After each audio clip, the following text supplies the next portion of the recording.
भगवान है, तुम्हें उसके प्रभाव का पता नहीं, उसका यश सारे संसार में फैल रहा है। वह बालक बड़ा ही समर्थ है, अतः जिस काम को बड़े बड़े लोकपाल नहीं कर सके उसे पूरा करके वो शीघ्र ही तुम्हारे पास लौट आएगा और उसके कारण तुम्हारा यश भी बहुत बढ़ेगा। मैत्रेय जी ने कहा, विदुर जी, नारद जी के बताए हुए साधन से बालक ध्रुव ने मधुबन में पहुंचकर यमुना जी की धारा में स्नान करके अपने आप को निर्मल किया और आसन पर बैठकर प्रणाम क्रिया से अपने चित्त को भगवान वासुदेव के चरण में स्थित कर दिया। प्रारंभ में उस बालक को 3 दिन के उपवास में कैद और वेद के फल खाकर ही तप किया।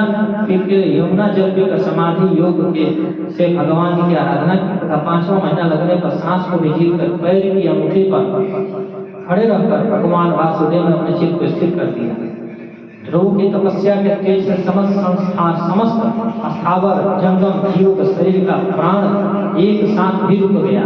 जब ध्रुव महाराज अंगूठे के बल पर और इस मंत्र का जाप करके सांस को रोक लिया, ओम नमो भगवते वासुदेवाय, इस मंत्र का उच्चारण करके जैसे ही उन्होंने अंगूठे के बल पर खड़ा होकर सांस को रोका, पूरी सृष्टि की वायु प्राण वायु रुक गई। सभी सृष्टि के जीव जंतु तड़पने लगे सांस को खींचने में। जब पूरा जो है सृष्टि व्याकुल हो गया, यहाँ तक कि देवता भी अपने सांस को खींच नहीं पाते थे। तब देवताओं ने प्रार्थना की, भगवान आप शरणागतों की रक्षा करने वाले हैं, हम आपके शरण में आए हुए, हम लोगों को इस कष्ट से उबारिए। देवता प्रार्थना करने लगे कि कष्ट से उबारिए, वरना हम भी जय सीताराम हो जाएंगे, है ना। भगवान ने कहा, देवताओं तुम डरो मत। उत्तानपाद के लड़के ध्रुव ने अपने चित्त को मुझ विश्वात्मा में लीन कर दिया है। इस समय मेरे साथ उसकी अभेद धारणा हो गई है, इसी से उसके प्राण विरोध से तुम सबका प्राण भी रुक गया है। अब तुम अपने अपने लोग को जाओ, मैं उस बालक को दुष्कर पद से निवृत्त कर दूंगा। भगवान के आश्वासन पर देवता अपने लोग को चले गए। तदनंतर विराट पुरुष भगवान गरुड़ पर सवार होकर अपने भक्त को देखने मधुबन में आए। उस समय ध्रुव जी अपने हृदय में प्रभु की सुमधुर मूर्ति का ध्यान कर रहे थे, सहसा गायब हो गए। इससे घबरा कर उन्होंने जो ही नेत्र खोला, सामने वही चतुर्भुज श्याम स्वरूप था। उनके मस्तक पर मुकुट, कान में रत्न जनित मकरा का कुंडल, गले में कौस्तुभ मणि और वैजयंती की माला, शरीर पर पीताम्बर धारण किए सामने ही खड़े। बालक ध्रुव लकुट के समान के चरणों में लेट गया।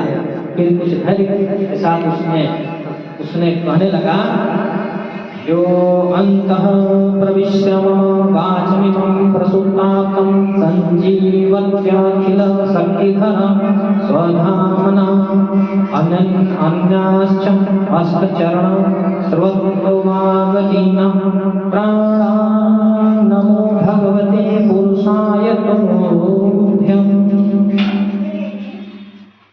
सत्याशीषो हि भगवस्त्वा पादपद्मा आसीनस्तानु भजतः पुरुषार्थमूर्ते अपेवमर्घ्य भगवान् परिपाटिदीनानां वासुदेव वत्सकमनुग्रह कातरो अस्मान्।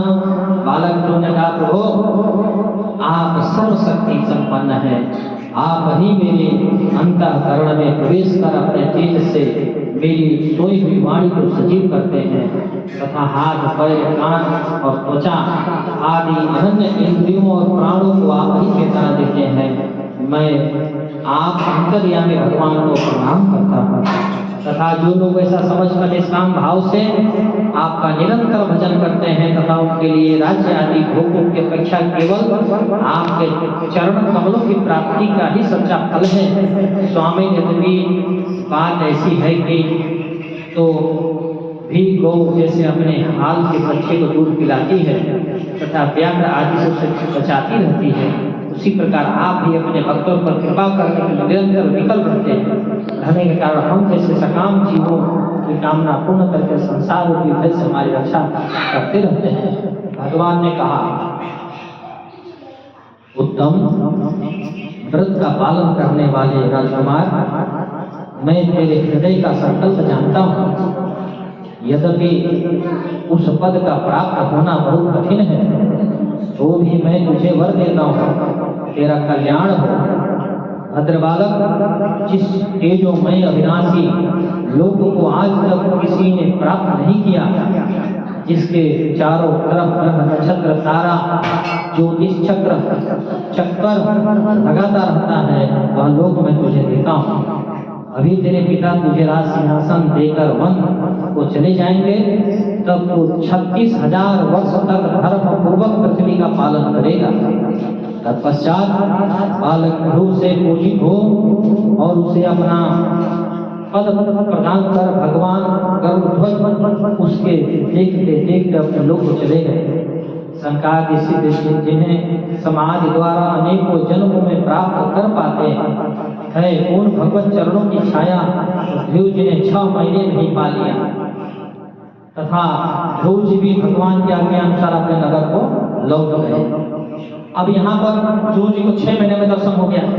अब बाकी हजारों साल से जो सिद्ध मुनि थे वो भगवान से उलाहना करने लगे कि भगवान, ध्रुव ने ऐसा कौन सा तप किया, ऐसा कौन सा व्रत किया, ऐसा कौन सा साधन किया कि आपने 6 महीने में से दर्शन दे दिया। इधर हजारों साल से हम तपस्या कर रहे हैं, लेकिन आप हमको आपका झलक तक नहीं मिला, नख का एक दर्शन नहीं मिला। वह नारद जी से जब ऐसी उन्होंने शिकायत की सिद्धों ने, तो वह बोले कि यह जो बालक है यह इसी जन्म में नहीं प्राप्त कर लिया, 7 जन्म से भगवान की तपस्या कर रहा है, 7 जन्म से। तो इस जन्म में भगवान ने उस पर कृपा की है।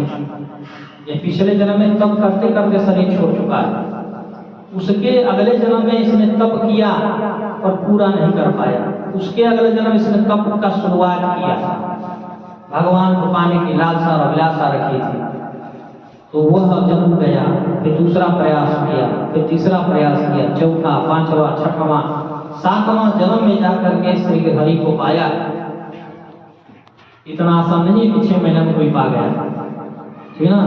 यह जन्मों जन्मों का पुण्य जब उदय होता है, तब उदय होता है, तब जाकर के श्री हरि की कृपा होती है। और भगवान किसी के अगर सपने में अगर आते हैं, जैसे दुर्गा जी, काली माता, हनुमान जी, बजरंगबली, भगवान शिव, शिवलिंग, वासुकीनाथ, गंगा मैया, यह जितने भी दिव्य विभूति अगर आते हैं, दिव्य मूर्ति आते हैं सपने में, तो यह न समझिए कि आप पूजा पाठ कर रहे हैं तो भगवान आप पर प्रसन्न है। नहीं, आपने पिछले जन्म में भगवान की घोर आराधना की है, घोर पूजा की है, तपस्या किया है, उनका नाम जपा है, संतों को भोजन पवाया है, संतों को सेवा की है, गुरु की सेवा की है, माता पिता की सेवा की है, तब जाकर के इस जन्म में स्वप्न में भगवान दर्शन देते हैं।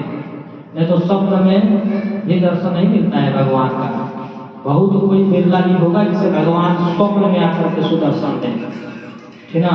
और एक बात और आप मान लीजिए कि अगर स्वप्न में भगवान अगर आपके आते हैं और आप दर्शन भी करते हैं, तो यह न समझिए कि यह सिर्फ सपना है ना। क्यों? कि भगवान शिव, माँ पार्वती उमा जिसे कहते हैं, है ना, कि हे पार्वती, सत हरि भजन जगत सब सपना। सत इस संसार में अगर कोई सत्य है, हरि का नाम, हरि का रूप, हरि का भजन, हरि का कीर्तन, बाकी सब सपना है, सब झूठा है।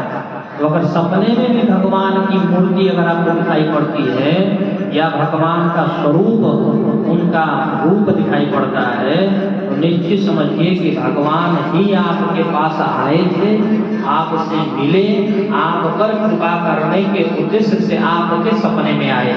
इसे वृथा न समझिएगा, इसे वृथा न समझिएगा, क्योंकि स्वयं परात्पर परब्रह्म के अलावा संसार में सब झूठा ही, सब भ्रम है, सब माया है। इसलिए भगवान जब जिस पर कृपा करते हैं, उसके सपने में आकर के वह भक्त के भाव के अनुसार उसे दर्शन देते हैं ना। जैसे कि दुर्गा जी के स्वरूप में, किसी को बजरंगबली के स्वरूप में, किसी को शिव जी के स्वरूप में, किसी को काली जी के स्वरूप में, किसी को कृष्ण के स्वरूप में, किसी को राधा के स्वरूप में, अनेक अनेक जिसका जैसा भाव रहता है, जिस भाव से जो पूजता है उसी भाव से भगवान उसके स्वप्न में आकर के और दर्शन देते हैं। कभी कभी तो भगवान गुरु के स्वरूप में आते हैं, जैसे कि बागेश्वर धाम सरकार धीरेन्द्र कृष्ण शास्त्री के स्वरूप में, प्रेमानंद महाराज जी के स्वरूप में, और जो भी गुरु इष्ट हैं उनके स्वरूप में भगवान दर्शन देते हुए समझिए कि साक्षात भगवान ही आपके सपने में आए। उसे वृथा न समझिएगा, झूठा न समझिएगा। अपना सपना किसी को बताना नहीं चाहिए, सिर्फ गुरु को छोड़कर किसी को नहीं बताना चाहिए।